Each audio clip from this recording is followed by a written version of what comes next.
Do you need fancy tools like Helium 10 and Jungle Scout to succeed on Amazon? So first things first, I would never just jump on to Helium 10 or Jungle Scout and say, like, what product should I sell? That is the worst decision to make. It's like saying to someone, I'm going to open a business, but here, you decide what business I open. It doesn't work like that, right?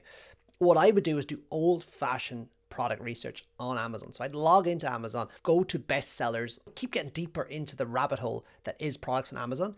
And I would find a product that is selling well, but looks not to have a lot of competition. Something that I could private label, that I could bring my own improved offering to the market. Maybe I'm going to do it FBA and currently FBM, or maybe I'm just going to have a better listing or better images. I would use tools like Keepa, which shows me the price history and the BSR history, and AMZ Seller Browser, which shows the BSR when I'm researching. I would use those tools to make it easier for me. That is how I would do product research. I don't need any other Helium 10s and Jungle Scouts to do it. Not saying they don't work, but what I'm saying is you don't necessarily need them.